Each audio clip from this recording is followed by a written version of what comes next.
విశాఖలో bureau of Indian standards BIS అధికారులు సోదాలు నిర్వహించారు. వన్ టౌన్ లోని కురుపాం మార్కెట్లో లైసెన్స్ లేకుండా నడుస్తున్నటువంటి హాల్ మార్కింగ్ సెంటర్లపై రైడ్స్ నిర్వహిస్తే షాకింగ్ ఫ్యాక్ట్స్ బయటకొచ్చాయి.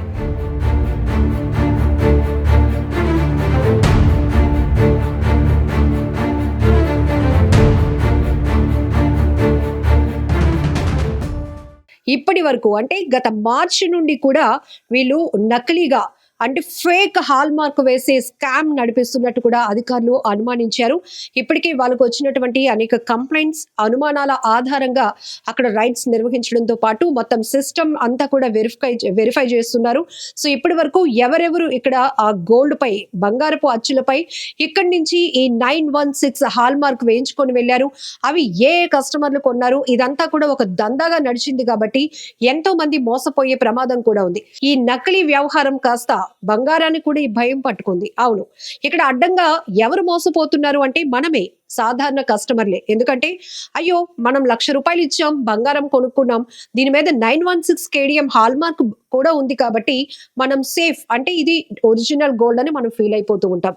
బట్ ఈ రకమైన రైడ్స్ లో బయటపడినటువంటి విస్తుపోయే నిజాలు చూస్తే గనుక ఇప్పుడు మనందరం క్రాస్ చెక్ చేసుకోవాల్సిన అవసరం వచ్చింది. అవును, మన ఇంట్లో ఉన్నది బంగారమేనా, లేకపోతే నిజంగానే 916 KDM హాల్ మార్క్ ఉన్నటువంటి ఒరిజినల్ బంగారమేనా, లేక ఇంకా కొన్ని చోట్ల అందరూ ఒకే చోట కొనుగోలు చేయరు కదా, రకరకాల చోట్ల కొనుగోలు చేస్తూ ఉంటారు. ఎందుకంటే ఈ వ్యాట్ తగ్గుతుందనో లేకపోతే GST ఇలా ఉంటాయి.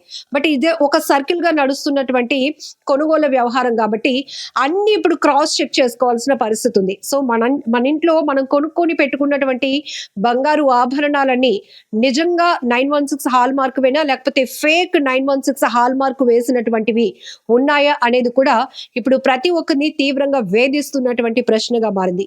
విశాఖలో బ్యూరో ఆఫ్ ఇండియన్ స్టాండర్డ్స్ అధికారులు జరిపినటువంటి ఈ సోదాల్లో, ఈ తనిఖీల్లో కూడా షాకింగ్ ఫ్యాక్ట్స్ ఏంటంటే, మనం కూడా అసలు ఏంటి, విశాఖ వన్ టౌన్ లోని కురుపం మార్కెట్ అంటే పెట్టింది పేరు, దానికి ఒక హిస్టారికల్ పేరుంది. ఎందుకంటే గతంలో అక్కడ చాలా అందుబాటులో బంగారం విక్రయాలు జరిగేటటువంటి ప్రాంతం అది. ఇప్పటికీ మనం కనక మహాలక్ష్మి టెంపుల్ దగ్గర నుంచి Kurupam market, one town police station వరకు వెళ్తే వరుసగా ఉండేటవన్నీ కూడా బంగారం షాపులే. చిన్న చిత్తక కొనుగోలు చేసే వాళ్ళు కూడా అక్కడికి వెళ్తూ ఉంటారు. ఎందుకంటే పెద్ద పెద్ద షోరూమ్స్ లాగా అక్కడ షో ఉండదు, కానీ చిన్న చిన్న షాపుల్లాగా అక్కడ వెండి, బంగారం అమ్ముతున్నటువంటి షాపుల్ని మనం వందల్లోనే చూడొచ్చు. అయితే అలాంటి ఒక పేరున్నటువంటి ప్రాంతంలో కురుపం మార్కెట్ లో హాల్ మార్కింగ్ చేస్తున్నటువంటి సెంటర్లపై రైడ్ చేస్తే వీళ్ళు అసలు లైసెన్సే లేకుండా ఈ దందా నడిపిస్తున్నట్టు, అసలు వాళ్ళకి లైసెన్సే లేకుండా వీళ్ళు హాల్ మార్క్ వేస్తున్నట్లు తెలుస్తోంది. బంగారపు అచ్చులపై వాళ్ళు అలా అమాంతం ఫేక్ హాల్ మార్క్ ముద్రలు వేసేసి పంపించేస్తున్నారు. ఇప్పుడు అదుపులోనికి తీసుకున్న వాళ్ళు కానీ అక్కడ ఉన్నటువంటి ఎక్విప్మెంట్ ని కూడా స్వాధీనం చేసుకోవడం జరిగింది. సిస్టమ్ లో రికార్డ్ అయినటువంటి ఆ స్టేటస్ చూస్తే గనుక ఇప్పటి వరకు వీళ్ళ దగ్గరికి ఈ హాల్ మార్క్ వేయించడానికి ఎవరెవరు వ్యాపారస్తులు వస్తున్నారు, పాపం ఆ వ్యాపారస్తుల నుంచి ఎవరు కస్టమర్స్ కొనుగోలు చేశారు అనే దానిపై కూడా BIS అధికారులు ఫోకస్ చేస్తున్నారు. ఎందుకంటే చిన్నది కాదు, వందల్లో కాదు, వేలల్లో కాదు, ఇలాంటి నకిలీ ఫేక్ హాల్ మార్క్ వల్ల లక్షల్లో కస్టమర్ మోసపోవడానికి అవకాశం ఉంటుంది. పిల్లకి పెళ్లి అవుతుంది అంటే చాలు, వాళ్ళకి నచ్చినటువంటి డిజైన్ లో బంగారు ఆభరణాలను ఆర్డర్ చేసి మరి నమ్మకం, ఇక్కడ బంగారం వ్యాపారమే కాదు, ఏ వ్యాపారమైనా మార్కెట్లో ఒక నమ్మకమే అనేది పెట్టుబడి. బట్ ఇలాంటి నమ్మకానికి కూడా వీళ్ళు తూట్లు పొడిచేస్తూ మోసగించాలనే కాన్సెప్ట్తో పేటరేగిపోతున్నారు. అంటే మనల్ని మనం క్రాస్ చెక్ చేసుకోవాల్సిన పరిస్థితి. జనరల్గా మనందరికీ తెలుసు, బంగారం కొనుగోలు విషయంలో మనం ఎక్కడ చాలా కాన్ఫిడెన్స్గా ఉంటామంటే, కాన్ఫిడెంట్గా ఎప్పుడు ఉంటాం, 916 KDM బంగారు ఆభరణాలు కొనడం అనేది చాలా స్పెషలైజేషన్. ఎందుకంటే అది కొంటే మన వస్తువుకి ఎప్పుడు వాల్యూ ఉంటుంది, మన వస్తువులో అసలు కల్తీ అనేది ఉండదు, నకిలీ అనేది ఉండదు అని.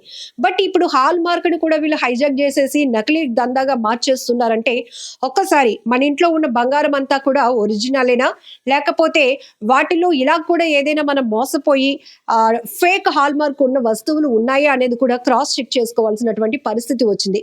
ఇప్పుడు అధికారులు కూడా అదే చెప్తున్నారు, మాకు కంప్లైంట్ వస్తోంది, మేము రైడ్స్ చేస్తున్నాము, ఇలా కేటుగాళ్ళు నకిలీ వాళ్ళ వ్యవహారాన్ని బయట పెడుతున్నాం, బట్టబయలు చేస్తున్నాం, వాళ్ళని అదుపులోకి తీసుకుంటున్నాం. బట్ ప్రతి కస్టమర్కి కొన్ని రైట్స్ ఉంటాయి. ఏంటి అంటే మనం పెడుతున్నటువంటి డబ్బుకి మనం పొందుతున్న వస్తువులో క్వాలిటీ ఎంత, వీటిపైన నిఘా చేయడానికి అధికారులు ఉన్నప్పటికీ ఆ వ్యవస్థని మీరు అప్రోచ్ అవ్వడం కూడా మీకు చాలా అవసరం అంటూ కూడా అధికారులు చెప్తున్నారు. మరొక వైపు ఇలాంటివి మీ ఫోకస్ కి, మీ దృష్టికి ఏమైనా వస్తే గనుక ఇమీడియట్ గా మాకు కాల్ చేసి కంప్లైంట్ ఇస్తే ఎక్కడికక్కడ మేము తనిఖీలు నిర్వహించడానికి కూడా సిద్ధంగా ఉన్నామంటున్నారు. సో ఎప్పటికప్పుడు మనం పెడుతున్నటువంటి ఎఫర్ట్స్ ఒక వస్తువు కొనుక్కోవడమే కాదు, ఆ వస్తువులో మనం కొనుగోలు విషయంలో మోసపోతున్నామా లేదా అని తెలుసుకోవాల్సిన ఇంపార్టెన్స్ కూడా వచ్చింది. ఏది ఏమైనా విశాఖలో బిఐఎస్ అధికారులు జరిపినటువంటి ఈ సోదాల్లో ఈ లైసెన్స్ లేకుండా నకిలీ హాల్ మార్క్ వేస్తున్నటువంటి దందా బయటపడడం అనేది ఇప్పుడు ప్రతి ఒక్కరిని షాక్ గురి చేయడమే కాదు, ఇప్పటి నుంచి మరి కాస్త అలర్ట్నెస్ మన అందరిలో పెంచుతుంది.